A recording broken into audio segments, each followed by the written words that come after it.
दोस्तों, मैं पिछला वीडियो में आप लोगों को रिएक्शन मैकेनिज्म 2 का इंट्रोडक्शन दिया था, बट हमें उससे पहले लिविंग ग्रुप और न्यूक्लियोफिलिक स्ट्रेंथ के बारे में जानना जरूरी है। इसलिए मैं आज आप लोगों को लिविंग ग्रुप और न्यूक्लियोफिलिक स्ट्रेंथ बताऊंगा, ठीक है।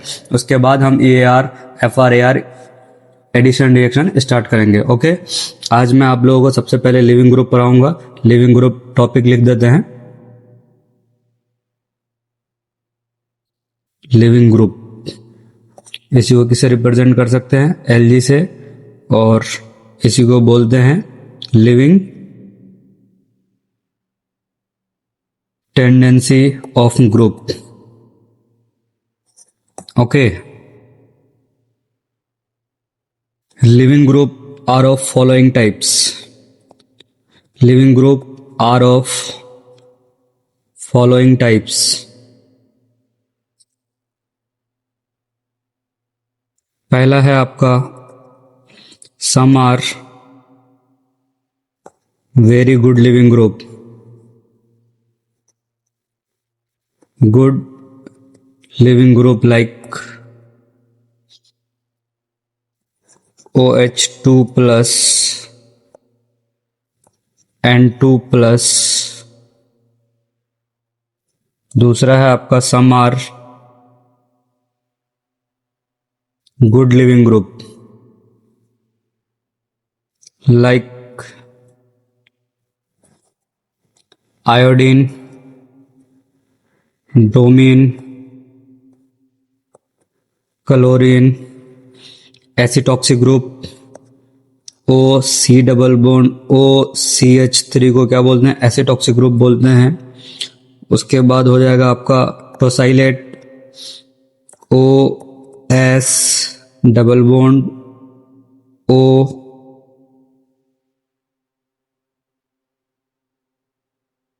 Etcetera. Okay, they require a strong nucleophile। They require a strong nucleophile or Lewis acid to live। Example like RCl plus anhydrous AlCl3। क्या बनाएगा? जब यहां से ये लीव करके निकलेगा, क्लोरीन एक अच्छा लिविंग ग्रुप है, ये निकलेगा, और anhydrous AlCl3 act as a electrophile. Okay, और लुईस एसिड। ओके, और ये बनाएगा कार्बोकेटाइन R प्लस और AlCl4 माइनस, ठीक है। फिर उसके बाद RCl प्लस OH माइनस, ये यहाँ से अटैक करेगा इस पे और ये बाहर निकल जाएगा। OH minus act as a nucleophile and ROH बन जाएगा प्लस Cl माइनस, ठीक है। तीसरा है आपका some are not good leaving group. Not good leaving group like OH, like OH and NH2, but we can increase its tendency by some process। चौथा है आपका some are poor leaving group. Poor leaving group like fluorine Nr3 plus. ये सारा क्या है? Poor leaving group है। Concept क्या है इसका? कंसेप्ट ये है कि weaker the base weaker the base are better living group. Better leaving group. Leaving group का स्टेबिलिटी कैसे निकालेंगे? Leaving group is directly proportional to stability of carbanion. Leaving group is directly proportional to stability of carbanion और inversely proportional to basic strength of conjugate base. Basic strength of conjugate base. ये आप लोग highlight कर सकते हैं note में लिख करके. ओके, ये इंपॉर्टेंट है आप लोगों के लिए.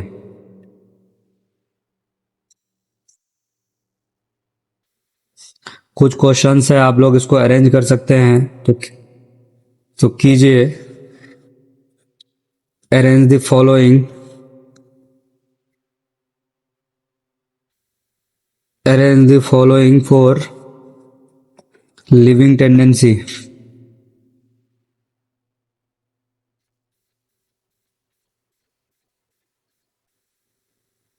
पहला क्वेश्चन है आप लोगों का fluorine, chlorine, bromine, iodine.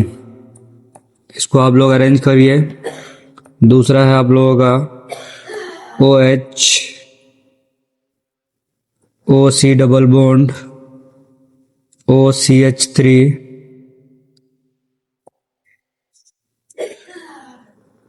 OS double bond, O benzene ring, CH3. क्या? CH3. इसको इन दोनों को आप लोग अरेंज कीजिए और इसका आंसर है सबसे ज़्यादा अच्छा लिविंग ग्रुप होता है आयोडीन, उसके बाद ब्रोमीन, उसके बाद chlorine, then fluorine.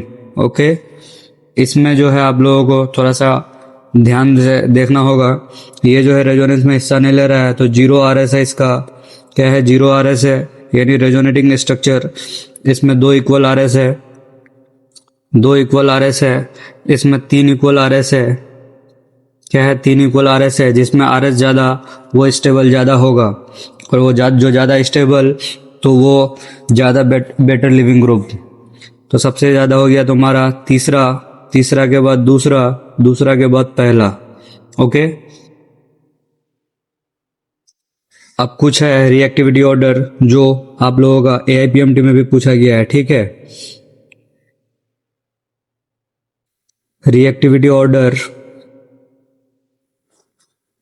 Reactivity order of acid derivative, acid derivative, reactivity order, reactivity order of NSR, reactivity order of hydrolysis.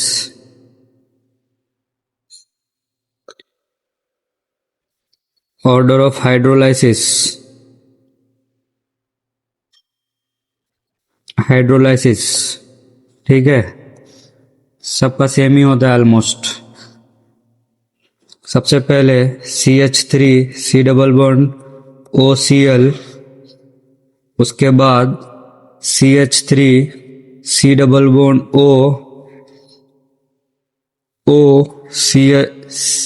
C double bond CH3, उसके बाद CH3 C double bond C2H5, C2H5. Okay, उसके बाद है आप लोगों का CH3 C double bond NH2. क्या? NH2. अब CH3 C double bond OCl को क्या बोलते हैं? एसिटाइल क्लोराइड बोलते हैं. इसको क्या बोलते हैं? एसिटाइल क्लोराइड बोलते हैं. इसको बोलते हैं एसिटिक एनहाइड्राइड, एसिटिक एनहाइड्राइड. इसको बोलते हैं इथाइल एसीटेट, इथाइल एसीटेट. इसको बोलते हैं एसिटामाइड, एसिटामाइड. जब भी आपको रिएक्टिविटी ऑर्डर एसिड डेरिवेटिव का पूछे NSR का पूछे, हाइड्रोलाइसिस का पूछे, तो इसी ऑर्डर में होगा हमेशा, ऑलवेज। ओके, अब मैंने आप लोगों को पढ़ाया था कि OH जो है एक अच्छा लिविंग ग्रुप नहीं है ऊपर, तो उसको हम लोग उसका लिविंग टेंडेंसी को कैसे बढ़ा सकते हैं, तो उसका कुछ मेथड है, वो मैं आप लोगों को बताने जा रहा हूँ। ठीक है, स्टार देके लिखिएगा, OH is not a good leaving group, but we can increase its living tendency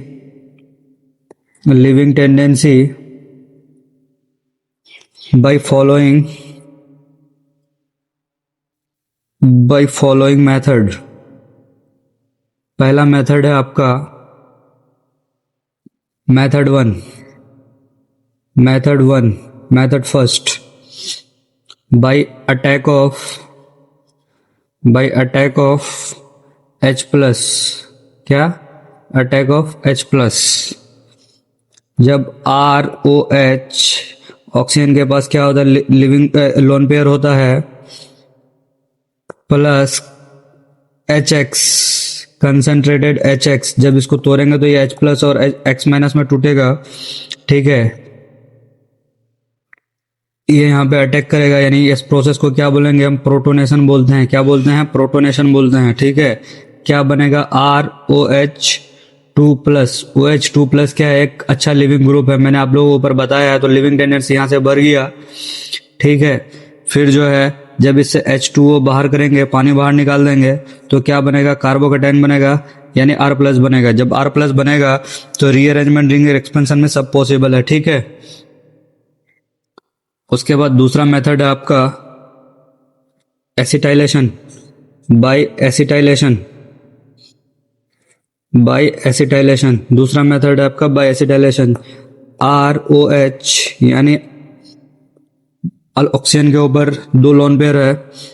ठीक है, एक लोन पेयर ऊपर, एक लोन पेयर नीचे आप डोनेट कर सकते हैं, plus CH3C double bond OCl, इसको क्या बोलते हैं, एसिटाइल क्लोराइड बोलते हैं। ठीक है, ये क्या है, रिएजेंट है एसिटाइलेशन का। ठीक है, जब इस पे इन दोनों का अटैक होता है और OH जो है यहाँ पे किसके तरह काम करता है, न्यूक्लियोफाइल की तरह काम करता है। ठीक है, तो वो बनाएगा ROC डबल बॉन्ड OCH3। इससे क्या हो जाएगा, आपका लिविंग ग्रुप की टेंडेंसी इंक्रीज कर जाएगा। ठीक है, प्लस क्या बनाएगा, HCl। ओके, तीसरा है आपका बाइटोसाइलेशन।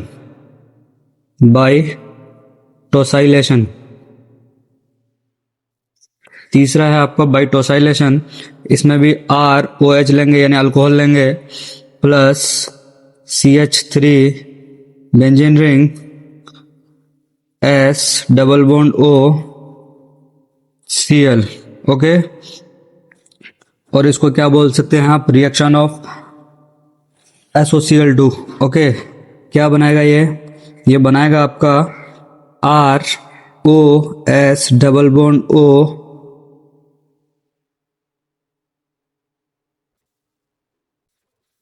जिससे इसको बोलते हैं ROTS। ओके, जिससे लिविंग ग्रुप की टेंडेंसी इंक्रीज हो गया। क्यों हुआ, क्योंकि इसमें 3 इक्वल RS है। ओके, और इस तरह से आपका OH की हम लोगों ने लिविंग टेंडेंसी इंक्रीज करने का मेथड सीख लिया। उसके बाद है आपका रिएक्शन ऑफ NH2 वाला। रिएक्शन क्या है, NH2 का भी क्या बढ़ा सकते हैं हम, लिविंग टेंडेंसी बढ़ा सकते हैं। लिविंग टेंडेंसी NH2 का भी बढ़ाएंगे। कौन सा मेथड है, leaving tendency increase by some method. पहला है इसका एसिटाइलेशन। क्या है, एसिटाइलेशन। इसका एसिटाइलेशन करेंगे PHNH2, यानी हम क्या लिए हैं, तुम्हारा एरोमेटिक अमाइन लिए हैं। ओके, प्लस CH3CO का होल ट्वाइस O, इसको क्या बोलते हैं, एसिटिक एनहाइड्राइड बोलते हैं। ओके, और क्या बनाएगा, PH PH NH C double bond O CH3। इसके ऊपर जो लोन पेयर है इधर भी रेजोनेंस कर सकता है, इधर भी रेजोनेंस कर सकता है, यानी रेजोनेंस इंक्रीज कर रहा है, इसलिए लिविंग टेंडेंसी इसमें इंक्रीज कर जाएगा। ओके, जब भी एसिटाइलेशन करते हैं तो अमाइन का जो हाइड्रोजन होता है वो रिमूव होता है। ओके, अमाइन का एक हाइड्रोजन क्या होता है, इसमें रिमूव होता है। एक hydrogen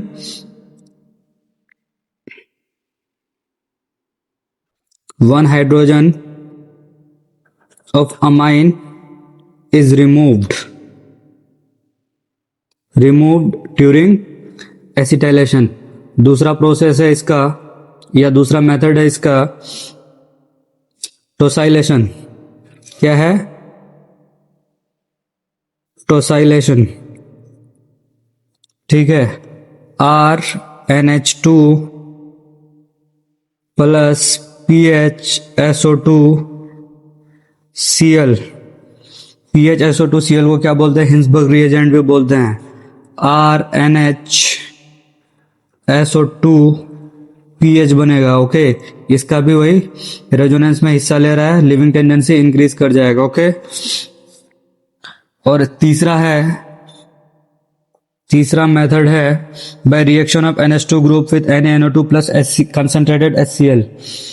by reaction of NH2 group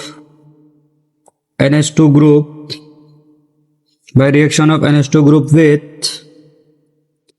NaNO2 plus concentrated HCl। ठीक है, इसमें केस ए है आपका, केस ए है reaction of aliphatic amine, reaction of aliphatic primary amine.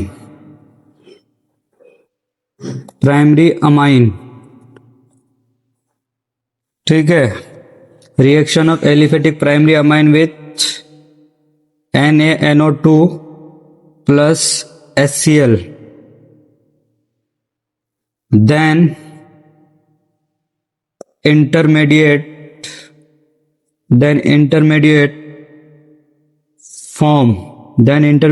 form is carbocation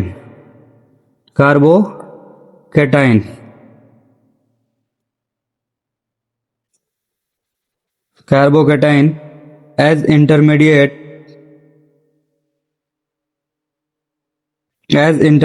is carbocation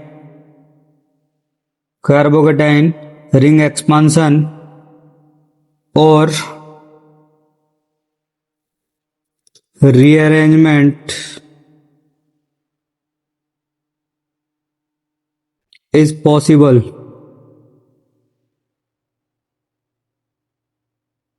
okay, इसका रिएक्शन है RNH2 यानी aliphatic primary amine in presence of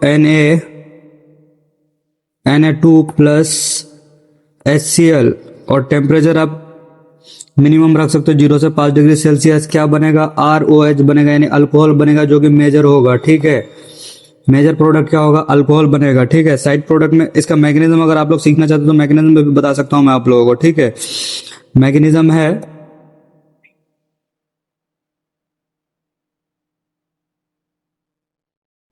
इसका मैकेनिज्म है Na plus O minus N double bond O plus HCl क्या बनाएगा, HO N double bond O। इसको क्या बोलते हैं, नाइट्रस एसिड बोलते हैं। क्या बोलते हैं, नाइट्रस एसिड बोलते हैं। क्या बोलते हैं, नाइट्रस एसिड बोलते हैं। ओके, फिर जब इस पे H प्लस का अटैक कराते हैं तो बनता है आपका H2O प्लस NO प्लस। ठीक है, NO प्लस जो है ये किसके तरह काम करता है, एक अच्छा इलेक्ट्रोफाइल की तरह काम करता है। इलेक्ट्रोफाइल की तरह काम करता है, ठीक है। NO plus H2O Cl minus O minus N double bond O, ये सारा किसके तरह काम करता है? साइड प्रोडक्ट के रूप में इसको यूज कर सकते हैं, अभी मैं आप लोगों को आगे बताऊंगा, ठीक है। जब इलेक्ट्रोफाइल बन गया तब इसको मैं रिएक्ट कराता हूँ एलिफेटिक प्राइमरी अमाइन से RNOH in presence of NO plus, then बनेगा RNHH N double bond O। फिर जब इससे H माइनस करेंगे यानी H प्लस बाहर करेंगे तो बनेगा RNH N double bond O। फिर ये क्या शो करेगा? टॉटोमेरिज्म शो करेगा, टॉटोमेरिज्म शो करेगा, बनाएगा RN डबल बॉन्ड NOH, ठीक है। फिर जब इस पे पानी बाहर करेंगे इससे तो बनेगा RN डबल बॉन्ड N। इसका लोन पेयर यहाँ पे अटैक करेगा, यहाँ पे प्लस आ जाएगा, ठीक है। RN plus triple bond N। फिर जब इससे N2 बाहर करेंगे, N2 को बाहर करेंगे तो क्या बनेगा? कार्बोकेटाइन बनेगा यानी R प्लस बनेगा, रीअरेंजमेंट रिंग एक्सपेंशन पॉसिबल हो जाएगा, ठीक है। रीअरेंजमेंट रिंग एक्सपेंशन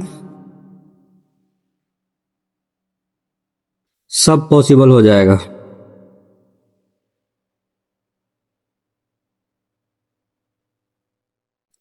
फिर इसका कार्बोकेटाइन बनने के बाद R प्लस को H2O Cl minus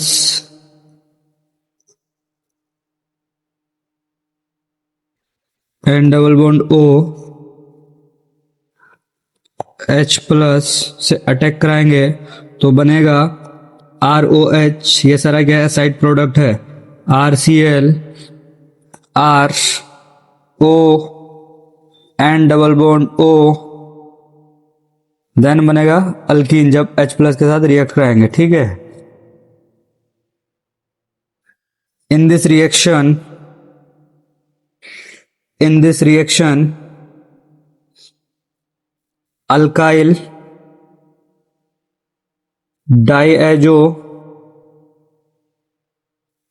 diazonium salt is highly unstable,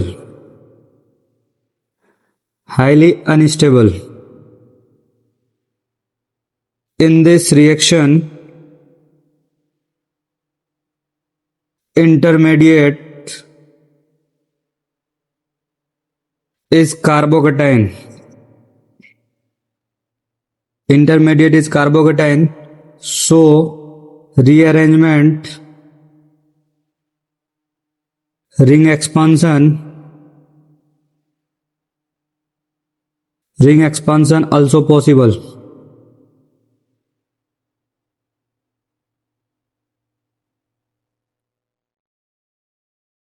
In this reaction major product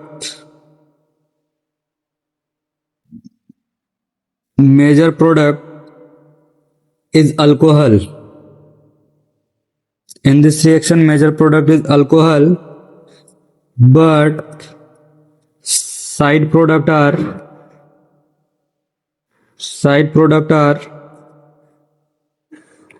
alkyl chloride, alkyl nitride,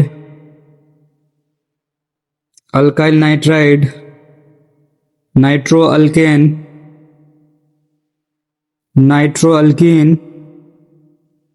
and alkyne.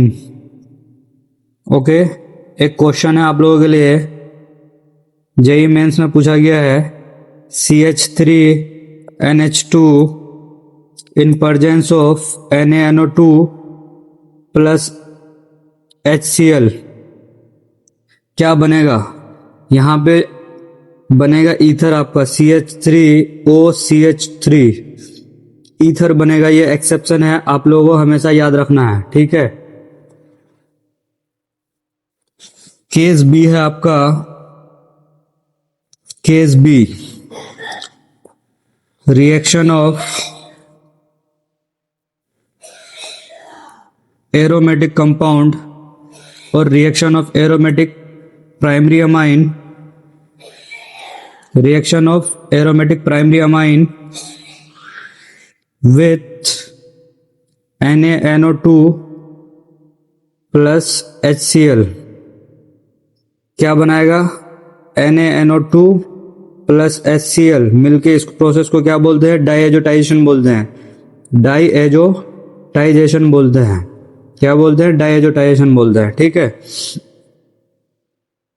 ये है आपका aniline. Aniline in presence of NaNO2 plus HCl और टेम्परेचर 0 से 5 degree Celsius क्या बनाएगा आपका? BDC बनाएगा, benzene diazonium chloride बनाएगा, ठीक है। क्या बनाएगा? बेंजीन डाइजोनियम क्लोराइड बनाएगा। N2Cl बनाएगा, यानी N ट्रिपल बॉन्ड इस पे प्लस N.Cl माइनस, ठीक है। एक इसी तरह और एक है आपका CH3NH2। CH3NH2 इसको क्या बोलते हैं? बेंजाइल अमाइन बोलते हैं। इसको क्या बोलते हैं? बेंजाइल अमाइन बोलते हैं। इन presence of NaNO2 plus HCl क्या बनाएगा? ये BDC नहीं बनाएगा, ये बनाएगा अल्कोहल, क्योंकि मेजर प्रोडक्ट क्या होता है? अल्कोहल होता है, ठीक है। कुछ इंपॉर्टेंट पॉइंट्स है, आप लोग इसको रिमेंबर कर लेंगे अच्छे से। प्राइमरी अमाइन और primary aromatic amine. Primary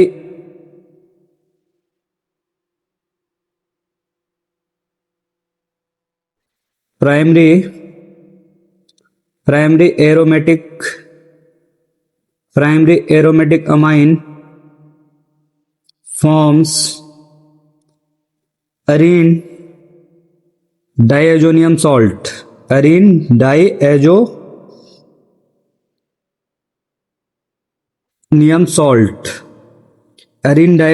salt, which are stable for short duration,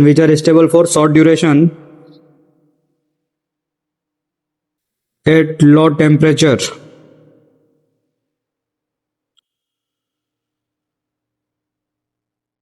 Due to this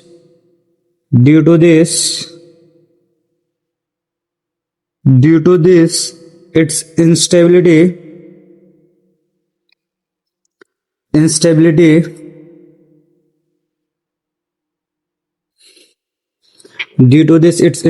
of diazonium salt is not generally stored in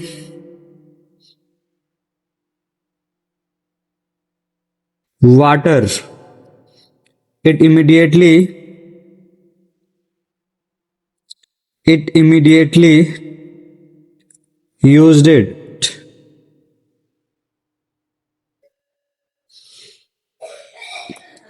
BDC is colorless crystallization solid.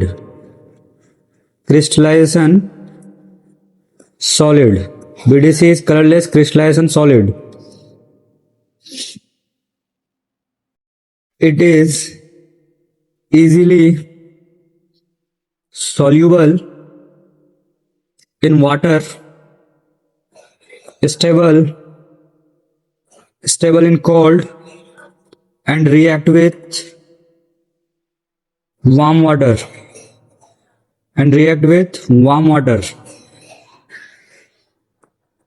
Benzene diazonium fluoroborate is water insoluble at room temperature. Benzene diazonium fluoroborate is water insoluble. Okay, like that. Aniline in presence of NaNO2 HCl क्या बनाएगा? Diazonium salt बनाएगा N2 plus Cl minus. Okay, फिर इसमें क्या डालेंगे? HbF4 डालेंगे. H plus BF4 minus में टूटेगा, क्या बनाएगा?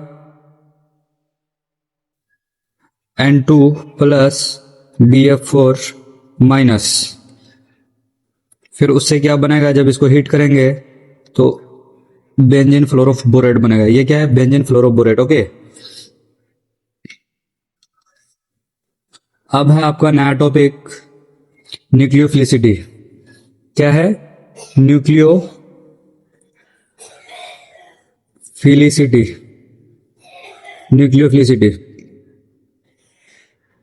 नया टॉपिक क्या है आपका? Nucleophilicity.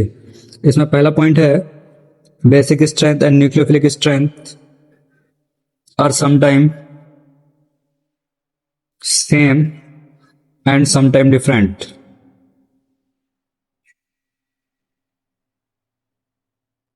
Sometime same and sometime different.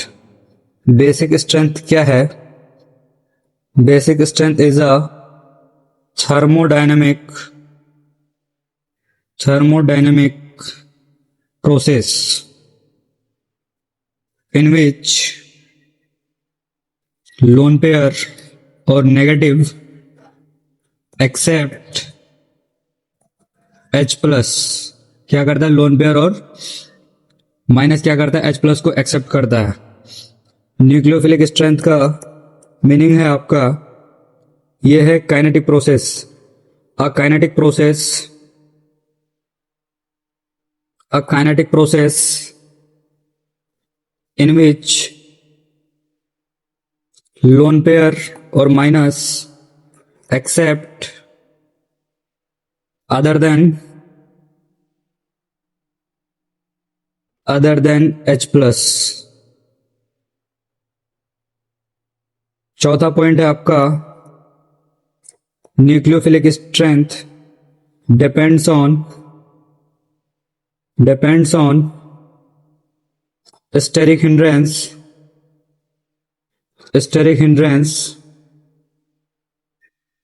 ion size and types of solvent.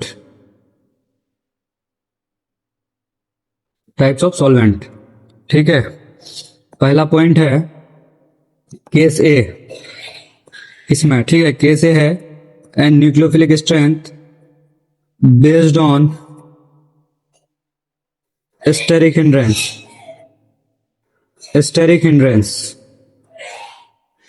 ठीक है, nucleophilic strength based on steric hindrance. CH3 CHO minus CH3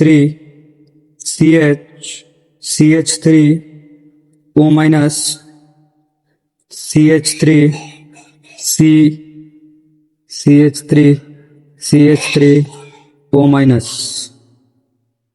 ठीक है, तो इसमें हमको ऑर्डर बताना है न्यूक्लियोफिलिक स्ट्रेंथ का.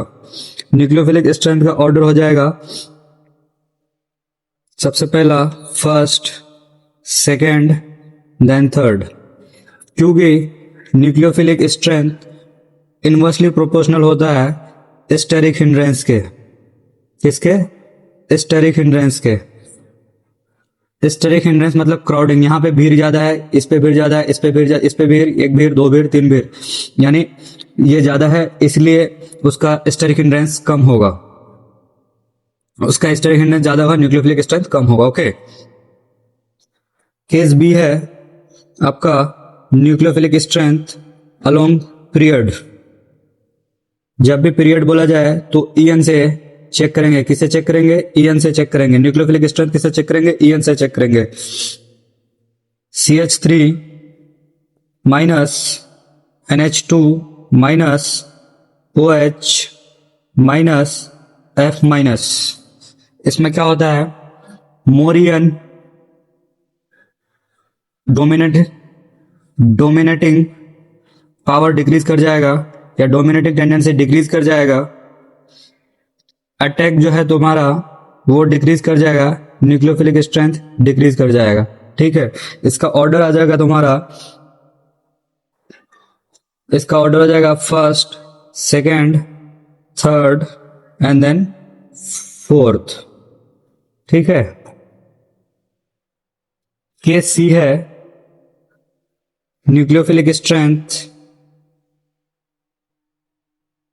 Along group. जब भी ग्रुप बोले तो हमेशा किससे चेक करेंगे? साइज से चेक करेंगे। किससे चेक करेंगे? साइज से चेक करेंगे। बट यहां पे जो है सॉल्वेंट का भी कंसेप्ट आ जाता है। ठीक है, as size is different, as size is different along the group, so type of solvent also affect nucleophilic strength due to solvation। ठीक है, ड्यू टू सॉल्वेशन। क्वेश्चन के थ्रू आप लोग समझ सकते हैं। फ्लोरीन है, क्लोरीन है, Br माइनस है, आयोडीन माइनस है। ठीक है, nucleophilic strength in H2O। H2O क्या है? पोलर प्रोटिक सॉल्वेंट है, उसको क्या बोलते हैं? PPS बोलते हैं। जब भी अगर पोलर प्रोटिक सॉल्वेंट में हो तो न्यूक्लियोफिलिक स्ट्रेंथ डायरेक्टली प्रोपोर्शनल हो जाता है किसके? साइज के। तो इसका ऑर्डर निकल जाएगा। सबसे बड़ा साइज किसका होता है? आयोडीन का होता है, तो इसका साइज ऐसे जाएगा। क्लोरीन से फिर बड़ा कौन जाएगा? ब्रोमीन से बड़ा कौन जाएगा? आयोडीन जाएगा। तो इसी ऑर्डर में उसका न्यूक्लियोफिलिक स्ट्रेंथ होगा। ठीक है, दूसरा है F minus, Cl minus, Br minus, iodine minus in DMF। DMF क्या होता है? DMF जो है पोलर एप्रोटिक सॉल्वेंट है। ठीक है, इसका न्यूक्लियोफिलिक स्ट्रेंथ जो होता है इनवर्सली प्रोपोर्शनल टू साइज होता है। क्या होता है? Nucleophilic strength inversely proportional to size होता है। तो साइज सबसे ज्यादा बड़ा किसका? आयोडीन का है, तो न्यूक्लियोफिलिक स्ट्रेंथ कम होगा उसका। तो सबसे ज्यादा फ्लोरीन का, फिर क्लोरीन का, देन ब्रोमीन का न्यूक्लियोफिलिक स्ट्रेंथ, देन आयोडीन का होगा जब पोलर एप्रोटिक सॉल्वेंट रहेगा तब। ठीक है, अगर जनरल जब भी बोला जाए, एक केस डी है जनरल जब भी बोला जाए तो न्यूक्लियोफिलिक स्ट्रेंथ इनवर्सली प्रोपोर्शनल होता है स्टेबिलिटी ऑफ कार्बन आयन। ठीक है, stability of inversely proportional to stability of carbon ion. आप लोग इसको अच्छे से याद कर सकते हैं। ठीक है, और आज की टॉपिक यही खत्म होता है। न्यूक्लियोफिलिक स्ट्रेंथ और लिविंग ग्रुप मैंने आप लोगों को बता दिया, और आप लोग अगले क्लास के लिए तैयार रहे। अगले क्लास में मैं EAR पढ़ाऊंगा। ठीक है, और आज आप लोग इसको लाइक करें, सब्सक्राइब करें। ठीक है, और कमेंट करें, और कोई भी डाउट हो तो कमेंट बॉक्स में लिख सकते हैं, मैं आप लोगों के डाउट को सॉल्व कर सकता हूं। ठीक है, थैंक यू सो मच।